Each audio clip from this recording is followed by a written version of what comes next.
अस्सलाम वालेकुम स्टूडेंट्स, मैं इरशाद सर। आज हम बात करेंगे plant breeding for disease resistant class 12। देखिए बेटा, हमारे पास फंगल, बैक्टीरिया, वायरस या बहुत सारे निमेटोड पैथोजेंस हैं। पैथोजेंस होते हैं जो डिजीज़ कॉज करते हैं। वो अटैक करते हैं हमारे कल्टिवेटेड क्रॉप्स को।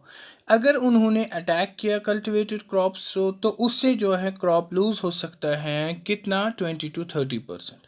तो वैसी सिचुएशन में हम क्या करेंगे?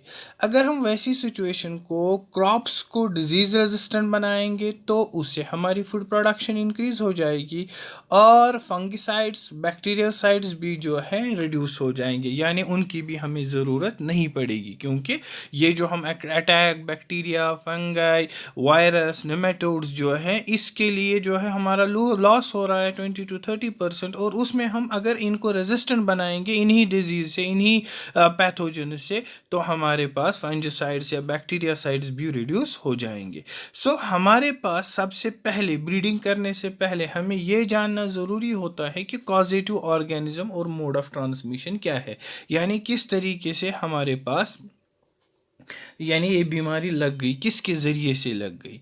तो ये हमारे पास ये भी पता है कि हमारे पास एक इनहेरेंट एबिलिटी है प्लांट की, या हम रेस्ट्रिक्ट कर सकते हैं एस्टैब्लिशमेंट या सब्सिक्वेंट एक्टिविटीज़ एक पोटेंशियल पैथोजन की। सच वैसे हॉटलाइंस को जिनके पास, यानी such hotlines which possess the ability to prevent a pathogen strain from producing disease, उसको हम कहते हैं रेजिस्टेंट। क्या कहते हैं उसको? हम क्या कहते हैं? रेजिस्टेंट। और वो एबिलिटी को हम कहते हैं रेजिस्टेंस और डिजीज रेजिस्टेंट। यानी हम यहाँ पर क्या करते हैं, हमारे पास हम वो देखते हैं किस तरीके से हमारे पास वो एबिलिटी क्रिएट हो जिसकी वजह से हम पैथोजन को प्रिवेंट करेंगे डिजीज़ क्रिएट करने से, और ऐसी एबिलिटी को हम रेजिस्टेंस कहते हैं या डिजीज़ रेजिस्टेंट कहते हैं। सिमिलरली हमारे पास टर्म जो है स्ट्रेन भी यूज़ होती है। स्ट्रेन का भी सिमिलर मीनिंग है for the pathogen as line has for the host. तो वो लाइंस होस्ट के, those lines of a host that are not resistant to pathogen और कॉल्ड ससेप्टेबल, यानी वो लाइंस होस्ट के जो रेजिस्टेंट नहीं होते हैं पैथोजन के, उनको हम क्या कहते हैं? ससेप्टेबल। तो एक कामयाब प्लांट ब्रीडिंग के लिए, यानी अगर हमें सक्सेसफुल प्लांट ब्रीडिंग करनी है डिजीज़ रेजिस्टेंट के, वो हमारे पास डिपेंड करता है, किस पे डिपेंड करता है? अच्छा सोर्स ऑफ रेजिस्टेंस हो और एक डिपेंडेबल टेस्ट हमारे पास हो। बात बेटा समझ आई? सो अभी तक जो है हमने यही बात की कि हम किस तरीके से प्लांट को बचाएंगे bacterial, fungi, viral, nematode pathogen से, ताकि हमारे क्रॉप को नुकसान ना हो जाए। तो उस सिचुएशन में हम क्रॉप्स को क्या करते हैं? रेजिस्टेंट बनाते हैं। और वही हमारा टॉपिक है जिसको हम कहते हैं plant breeding for disease resistant. तो ये प्लांट ब्रीडिंग जो है, यानी ब्रीडिंग जो है डिजीज़ रेजिस्टेंट की, वो हम अचीव कर सकते हैं नॉर्मली किस तरीके से? इन मेथड्स से। पहला वाला जो है इंट्रोडक्शन है, selection, hybridisation, mutation, polyploidy and grafting. So बेटा क्या कहा मैंने कहा ब्रीडिंग जो है ऐसी डिजीज़ रेजिस्टेंस की हम अचीव कर सकते हैं इन मेथड से, जहाँ पर हम इंट्रोडक्शन करते हैं, सिलेक्शन करते हैं, हाइब्रिडाइजेशन करते हैं, म्यूटेशन, पॉलीपोलाइडी और ग्राफ्टिंग। अब हमारे पास इन सब को एक एक करके देखना है, लेकिन उससे पहले हम देखेंगे यहाँ पर कुछ जो है रिलीज्ड क्रॉप वैरायटी ब्रीड है जो हमने हाइब्रिडाइजेशन और सिलेक्शन के ज़रिए से की, और जिनको हमने disease resistant to fungi, bacteria या वायरल डिजीज़ से बनाया है। जैसे हमारे पास क्रॉप है वीट, तो इससे हमारे पास वैरायटी जो है वो है हिमगिरी। और रेजिस्टेंट टू डिजीज़ कौन सी है? लीफ एंड स्ट्राइप रस्ट या हिल बंट। Similarly, we have a crop called brassica और वैरायटी जो है पूसा स्वार्निम, और इससे डिजीज रेजिस्टेंट किससे बनाया गया? White rust. और तीसरा जो है कॉलीफ्लावर, और उन जो हमारे पास वैरायटी है वो है पूसा शुभ्रा, और इससे जो है रेजिस्टेंट किससे बनाया गया? Black rot and curl blight. और इसी तरीके से हमारे पास है काउपी जो है वैरायटी है पूसा कोमल, और ये जो है हमने रेजिस्टेंट बनाया बैक्टीरियल ब्लाइट के लिए। इसी तरीके से हमारे पास चिली है, चिली जो है वैरायटी जो है पूसा सदाबहार, और इसके लिए जो है हमने chilli mosaic virus, tobacco mosaic virus और लीफ कर्ल, इनसे हमने इनको क्या किया, रेजिस्ट किया। गर्ज यही है कि किसी भी तरीके से हम क्रॉप को, चाहे बैक्टीरिया हो, फंजाई हो, निमेटोड हो, कोई भी पैथोजन हो, उससे हम बचाने की कोशिश करते हैं, यानी हम क्रॉप को उसका रेजिस्ट बनाते हैं। सो सबसे पहले जो है हम बात करेंगे प्लांट इंट्रोडक्शन की। क्या करेंगे बात, प्लांट इंट्रोडक्शन की। प्लांट ब्रीडर क्या करते हैं काम, प्लांट ब्रीडर जो है इंट्रोड्यूस करते हैं डिजीज रेजिस्टेंट वैरायटी। क्या करते हैं प्लांट ब्रीडर्स, प्लांट ब्रीडर जो है इंट्रोड्यूस करते हैं डिजीज रेजिस्टेंट वैरायटी, जो उन्होंने कहाँ से ली है, यानी taken from its place of origin, यानी वहाँ से जहाँ पे वो और उसका ऑरिजिन है, और वो वहाँ लेते हैं जहाँ पर डिजीज इज प्रेवलेंट। बात समझ आ रही है। So what happens in the plant introduction, plant breeders जो है इंट्रोड्यूस करते हैं डिजीज रेजिस्टेंट वैरायटी, जो उन्होंने कहाँ से लाई, फ्रॉम इट्स ऑरिजिन, यानी place of origin to a place where disease is prevalent. और उसमें क्या करते हैं, जो ये नई इंट्रोड्यूस्ड वैरायटी है, इसको हम यूज़ करते हैं एज ए जर्म प्लाज्म, यानी ये सोर्स बनता है हमारे पास जर्म प्लाज्म का, और यही एक पेरेंट बनता है हाइब्रिडाइजेशन के लिए, क्योंकि हमारे पास पेरेंट्स भी चाहिए हाइब्रिडाइजेशन के लिए। तो प्लांट ब्रीडर जो है यहाँ पर इंट्रोड्यूस करते हैं एक डिजीज रेजिस्टेंट वैरायटी, जो उन्होंने प्लेस ऑफ ऑरिजिन से ली है, और लेते हैं वहाँ जहाँ डिजीज प्रेवलेंट होती है। और ये न्यूली इंट्रोड्यूस्ड वैरायटी जो है यूज़ किया जाता है as a source of germ plasm, या as one of the parent in hybridisation. लेकिन जब ये इंट्रोड्यूस की जाती है नई वैरायटी कंट्री के अंदर, यहाँ पर पहले वैरायटी को चेक किया जाता है डिजीज से या पैथोजन से और किसी वीड से। तो उस प्रोसेस को, यानी जहाँ पर हम चेक करते हैं, प्रोसेस ऑफ चेकिंग, उसको हम कहते हैं क्वारंटाइन। क्या कहते हैं, क्वारंटाइन। यानी जब हम इंट्रोड्यूस करते हैं कोई भी वैरायटी कंट्री के अंदर, इस वैरायटी को पहले चेक किया जाता है डिजीज से, पैथोजन से या वीड से, और इस चेकिंग प्रोसेस को हम क्वारंटाइन कहते हैं। यहाँ पर सिलेक्शन में जो है रिसेंटली इंट्रोड्यूस्ड जो नई वैरायटीज़ हैं वो है सोनारा 64। ये हमारे पास है वैरायटी किसकी, वीट की, या टाइचंग ये वैरायटी है किसकी बेटा, राइस की। सो जो ही हमने प्लांट इंट्रोडक्शन की, उसके बाद ही हम क्या करेंगे, सिलेक्शन करेंगे, यानी plants having disease resistance R selected. यानी अब हमने वो प्लांट्स को सिलेक्ट किया जिनके पास डिजीज रेजिस्टेंस है। किसके सिलेक्ट किया, फील्ड से, फिर इनको ग्रो किया किन के साथ, ससेप्टेबल प्लांट्स के साथ। किन के साथ ग्रो किया, ससेप्टेबल प्लांट्स के साथ। तो यहाँ पर हमने देखा, क्या कहा हमने बेटा, पहले जब हमने इंट्रोडक्शन की, उसके बाद हम सिलेक्ट करते हैं, यानी प्लांट्स, वो प्लांट्स जिनको डिजीज रेजिस्टेंट है उनको हम सिलेक्ट करते हैं फील्ड में, फिर इनको ग्रो करते हैं किसके साथ, ससेप्टेबल प्लांट्स के साथ, और they are then infected with the pathogen and tested for the disease resistant. और उसके बाद हम इन्हीं को इन्फेक्ट करते हैं पैथोजन से, और टेस्ट किया जाता है डिजीज रेजिस्टेंट से, उसको हम कहते हैं डिजीज टेस्ट। इसको हम क्या कहते हैं, क्योंकि हमें देखना है कि कहीं इनको डिजीज हो जाएगी कि नहीं हो जाएगी। और डिजीज टेस्ट खाली हम उन प्लांट्स को एग्जिबिट करते हैं, यानी only those plants exhibiting disease resistance, उन्हीं को हम सिलेक्ट करते हैं, फिर से टेस्ट करते हैं बहुत सारे ईयर्स में, ताकि हम उनको कल्टिवेट करें अलग अलग सीजन्स में, अलग अलग लोकेलिटीज़ में। और अगर इन्होंने सारे कंडीशंस में अपनी रेजिस्टेंस दिखाई, तब हम इनको सिलेक्ट करते हैं और रिकमेंड करते हैं फार्मर्स के लिए।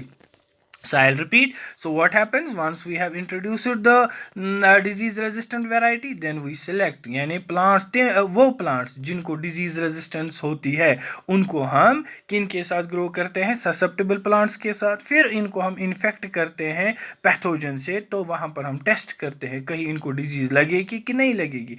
अगर इन्होंने डिजीज नहीं लगी तो हम इन्हीं को सिलेक्ट करते हैं, फिर इनको कुछ साल तक कल्टिवेट करते हैं अलग अलग सीजन्स में, अलग अलग लोकेलिटीज़ में, ताकि हम ये चेक करना चाहते हैं क्या ये रेजिस्टेंस बरकरार रखेंगे तमाम कंडीशंस में।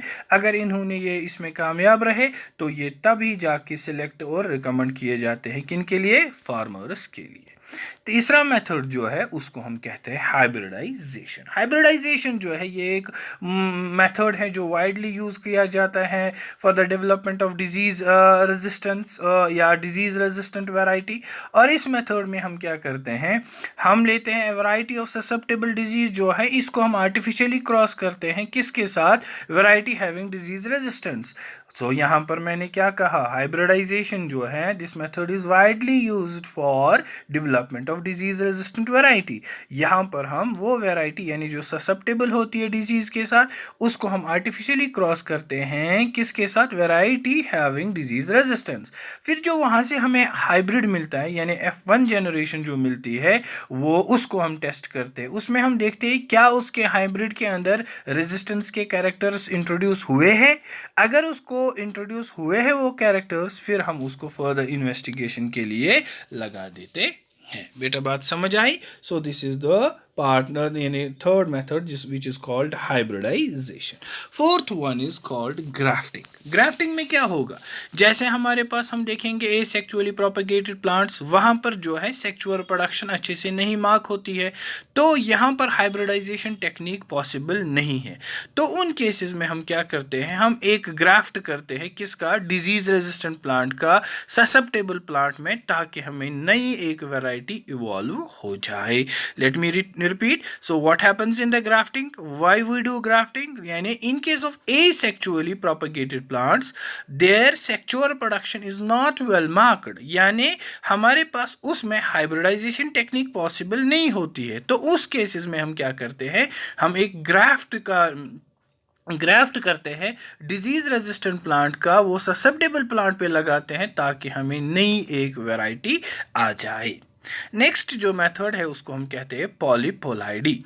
What do you mean by polyploidy? Polyploidy means वो ऑर्गेनिज्म यानी an organism which has more than 2 sets of chromosomes और genomes. Polyploidy means an organism which has more than 2 sets of chromosomes और genomes per cell, उसको हम कहते हैं पॉलीपोलाइड। यानी जहाँ पर दो या दो से ज़्यादा क्रोमोसोम्स होंगे या जीनोम्स होंगे पर सेल, उसको हम पॉलीपोलाइड कहते हैं और उस कंडीशन को हम पॉलीपोलाइडी कहते हैं।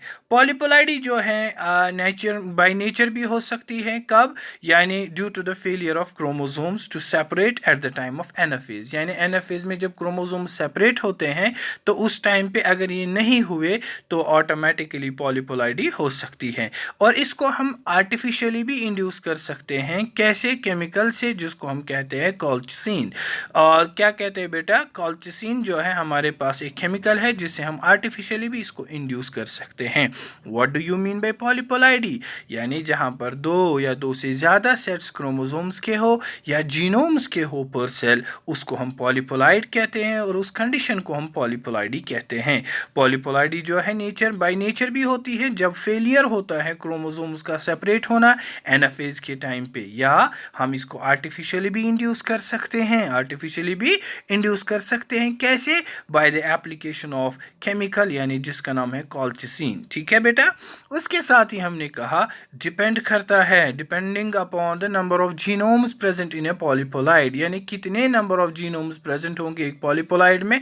इसमें हमारे पास अलग अलग नाम है। अगर 3n है तो ट्राइप्लॉइड कहते हैं, अगर 4n है तो टेट्राप्लॉइड कहते हैं, अगर 5n है तो पेंटाप्लॉइड कहते हैं, अगर 6n तो हेक्साप्लॉइड कहते हैं।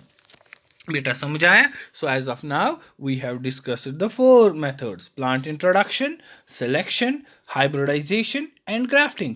प्लांट ब्रीडर्स इंट्रोड्यूस करते हैं डिजीज वैरायटी को, रेजिस्टेंट वैरायटी को, जो उन्होंने एक प्लेस ऑफ ओरिजिन से लाई है और उस जगह पे जहाँ डिजीज प्रेवलेंट होती है, या वहाँ पर ये एक पार्ट लेते हैं, एक पेरेंट लेते हैं इसको हाइब्रिडाइजेशन का, फिर उसको सिलेक्ट करते हैं और इसको ग्रो फील्ड में करते हैं ससेप्टेबल के साथ ही, और उसको फिर पैथोजन से इन्फेक्ट करते हैं। जब वहाँ इनको लगता है कि हाँ ये पैथोजन रेजिस्टेंट है, फिर इसको साथ में जनरेशन यानी कुछ साल्स तक उगाते हैं।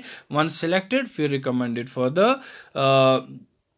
यानी फार्मर्स। उसके बाद हाइब्रिडाइजेशन होती है जिसमें हमारे पास क्या होता है, ससेप्टेबल वैरायटी को क्रॉस किया जाता है डिजीज रेजिस्टेंट के साथ। फिर अगर हाइब्रिड हमारे पास रेजिस्टेंट होगा तो हमारे पास फर्दर उसको इन्वेस्टिगेशन के लिए देखते हैं। तो इसी तरीके से मैंने ग्राफ्टिंग का भी एक्सप्लेन किया और पॉलीपोलाइडी का भी एक्सप्लेन किया। पॉलीपोलाइडी जो है फर्दर दो टाइप्स के हैं। पॉलीपोलाइडी जो है फर्दर दो टाइप्स के होते हैं। एक को हम कहते हैं ऑटो पॉलीपोलाइडी, दूसरे को हम कहते हैं allopolyploidy. What do you mean by autopolyploidy? The polyploidy which occurs within a species and results due to multiplication of same set of chromosomes is called autopolyploidy. What is polyploidy? Autopolyploidy ये वो polyploidy है which occurs within a species and results due to multiplication of same set of chromosomes is called autopolyploidy. So nature में autopolyploidy जो है कहाँ पे होती है in nature? Autopolyploidy in sexual producing organisms में occur by fertilisation of an egg by more than one sperm, या failure of meiosis during gametogenesis, या failure of chromosomes यानी failure of chromosomal separation during mitosis. So क्या कहा मैंने बेटा? मैंने कहा ऑटोपॉलीपोलाइडी जो है ये कहाँ पे होती है? एक स्पीशी के अंदर जो किसकी वजह से? Multiplication of same set of chromosomes. और नेचर में पॉलीपोलाइडी किन के अंदर? यानी नेचर में पॉलीपोलाइडी जो सेक्सुअल प्रोड्यूसिंग ऑर्गेनिजम्स में फर्टिलाइजेशन से हो सकती है, यानी जब फर्टिलाइजेशन एग की किसके साथ? मोर देन वन स्पर्म, या मियोसिस का फेलियर हुआ गेमेटोजेनेसिस के दौरान, या फेलियर हो गया क्रोमोसोमल सेपरेशन का माइटोसिस के दौरान। और हमारे पास नेचुरल ऑटोपॉलीपोलाइडी यानी ऑटोपॉलीपोलाइडी जो है प्लांट्स में देखी गई है, जैसे ग्रास है या कॉर्न है, ग्रेप्स है, पोटैटो है। सो ऑटोपॉलीपोलाइडी भी हम आर्टिफिशियली भी कर सकते हैं, इंड्यूस कर सकते हैं इसको, जहां पर हम केमिकल का यूज कर सकते हैं, कॉल्चिसिन। बात समझ आई है? सो ऑटोपॉलीपोलाइडी जो है किसकी वजह से होता है? फेलियर यहाँ पर ऑटोपॉलीपोलाइडी सेक्सुअल प्रोड्यूसिंग ऑर्गेनिजम्स में जब फर्टिलाइजेशन होगा एग को मोर देन वन स्पर्म के साथ, या मियोसिस का फेलियर हो गया, या क्रोमोसोमल सेपरेशन माइटोसिस में नहीं हुआ। नेचुरल ऑटोपॉलीपोलाइडी जो है देखी गई है हमने प्लांट्स में, जैसे ग्रास है उसमें 3n होता है, corn 4n, grapes 4n, potato 4n। सो ऑटोपॉलीपोलाइडी को हम इंड्यूस कर सकते हैं आर्टिफिशियली भी। कैसे? केमिकल्स का यूज करते हुए, जिस केमिकल का नाम मैंने ऊपर भी कहा, अभी भी कह रहा हूं, कॉल्चिसिन। सिमिलरली जो है नेक्स्ट पार्ट जो है इसका है that is called allopolyploidy. Allopolyploidy क्या गो? यानी ये वो पॉलीपोलाइड्स है which arise as a result of chromosome doubling. यानी ये वो पॉलीपोलाइड्स है जो किसकी वजह से होता है? As a result of chromosome doubling. और क्रोमोसोम डबलिंग के बाद following hybridisation of two distinctly different species, उसको हम क्या कहते हैं? एलोपॉलीपोलाइड्स। यानी the polyploids which arise as a result of chromosome doubling following hybridisation of two distinctly different species, उसको हम एलोपॉलीपोलाइड्स कहते हैं। और एलोपॉलीपोलाइड्स में हम एग्जाम्पल लेते हैं जब हमने क्रॉस किया, cross made between cabbage and radish. जब हमने क्रॉस किया किसके साथ? कैबेज को रेडिश के साथ, वहाँ से हमें हाइब्रिड प्रोड्यूस हुआ जिसको एक सेट क्रोमोसोम का कैबेज का था और एक सेट किसका था? रेडिश का। और ऐसे कंडीशन को हम क्या कहते हैं? एलोपॉलीपोलाइडी। नेक्स्ट मेथड और last method is that is mutation breeding. Mutation क्या हो? म्यूटेशन जो है, म्यूटेशन हम कहते हैं sudden and heritable change in a character of an organism. Sudden and heritable change in a character of an organism, उसको हम म्यूटेशन कहते हैं। और म्यूटेशन हम कर सकते हैं किसकी वजह से? अगर हम चेंज लाएंगे बेस सीक्वेंस में, जो कंसर्न जीन की बेस सीक्वेंस होगी, या क्रोमोसोम स्ट्रक्चर में अगर हम चेंज लाएंगे, या अगर हम क्रोमोसोम नंबर में चेंज लाएंगे। इवन दो म्यूटेशन जो है हमारे पास आजकल जो है, म्यूटेशन जो है यूज़ किया जाता है टूल प्लांट ब्रीडिंग के लिए। सो हमारे पास म्यूटेशन किसको कहते हैं? ये एक सर्डन हेरिटेबल चेंज होती है किसके अंदर? कैरेक्टर ऑफ एन ऑर्गेनिज्म के अंदर। और जो म्यूटेशन हम खुद भी ला सकते हैं अगर हम चेंज करें बेस सीक्वेंस कंसर्न जीन के अंदर, क्रोमोसोम स्ट्रक्चर के अंदर, या क्रोमोसोम नंबर के अंदर, या हम आज म्यूटेशन यूज़ करते हैं as a tool plant breeding के लिए। और हमारे पास प्लांट ब्रीडिंग जो है सबसे पहले देखी गई किससे, हाउगोटिवेरीज से। इसने सबसे पहले प्लांट ब्रीडिंग को देखा। प्लांट ब्रीडिंग जो है इसमें म्यूटेशन जो है इसके दो टाइप्स है म्यूटेशन के। एक को हम कहते हैं स्पॉन्टेनियस म्यूटेशन, दूसरे को हम कहते हैं इंड्यूस्ड म्यूटेशन। स्पॉन्टेनियस म्यूटेशन किसको कहते हैं? Mutation occurring naturally are called spontaneous mutation, यानी वो म्यूटेशन जो है आज कुदरत हो, नेचुरली हो, उसको हम क्या कहते हैं बेटा? उसको हम स्पॉन्टेनियस म्यूटेशन कहते हैं। लेकिन ये स्लो होती हैं, नॉन स्पेसिफिक होती हैं, और ये मानो 100 साल में एक बार हो सकती है। यानी इसका मतलब है ये 0.1% यूज़फुल है। इसके अंदर एरर्स है डीएनए रेप्लिकेशन में, इसमें फेल्यूर होता है रिपेयर होने में, और डैमेज डीएनए में भी इसको फेल्यूर्स होते हैं। So what are mutation? Mutation is a sudden and heritable changes in a character of an organism. Mutation is of two types. One is called spontaneous mutation and another is called induced mutation. Spontaneous mutation occurring naturally are called spontaneous mutation. Very slow, non-specific, occurs once in 100 years and 0.1% useful. Errors in DNA replication, failure to repair, damaged DNA. And next one is induced mutation, यानी अब वो induce हम किसको कहते हैं? जो हम artificially करेंगे। तो इसका मतलब हुआ जो म्यूटेशन हम आर्टिफिशियली करेंगे उसको हम क्या करते हैं? म्यूटेशन। यानी mutation occurs artificially by the use of mutagens, by the use of mutagens. Mutagens किनको कहते हैं? यानी यहाँ पर हमने इंड्यूस्ड म्यूटेशन की खुद आर्टिफिशियली की, किसके मदद से? म्यूटाजेंस की मदद से। सो म्यूटाजेंस किनको कहते हैं? वो एजेंट्स जो हम यूज़ करते हैं इंड्यूस करने के लिए म्यूटेशन को, उन्हीं को हम म्यूटाजेंस कहते हैं। यानी ये वो एजेंट्स है जिसके वजह से हम आर्टिफिशियली म्यूटेशन कर पाते हैं। और कुछ कॉमन ये जो म्यूटाजेंस हम यानी म्यूटेशन ब्रीडिंग में इस्तेमाल करते हैं उनको हम कहते हैं short wave, electromagnetic radiations, UV radiations, X rays, cosmic rays, ionic radiations. So इन सारों को हम क्या कहते हैं? Mutagens. What are mutagens? Mutagens are the agents which are used to induce mutation. और ये artificial mutation जो है सबसे पहले किसने दे दी? सबसे पहले प्रोड्यूस की मुलर ने 1927 किसके मदद से? With the help of X-rays on Drosophila.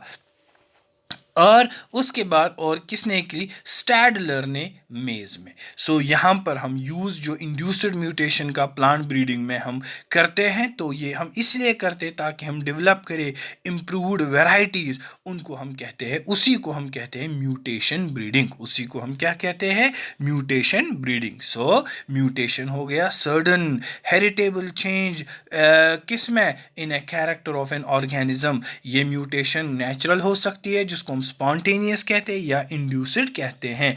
Induced mutation हम करते हैं artificially with the help of mutagens. सबसे पहले इसको देखा गया, किसने प्रोड्यूस किया? मुलर ने 1927 में with the help of X-rays on Drosophila and Stadler in maize. So ये यूज करना इंड्यूस्ड म्यूटेशन प्लांट ब्रीडिंग में ताकि हम डेवलप करें इम्प्रूव्ड वैरायटीज, उसी को हम कहते हैं म्यूटेशन ब्रीडिंग। सो ये था बेटा आज का क्लास। आई होप आपको समझ आया होगा ये क्लास। अगर किसी को भी कोई भी क्वेश्चन हो, कुछ हो, डाउट हो, वो मुझे बता सकता है और या मुझे मैसेज करके कह सकता है। टिल देन अस्सलाम वालेकुम।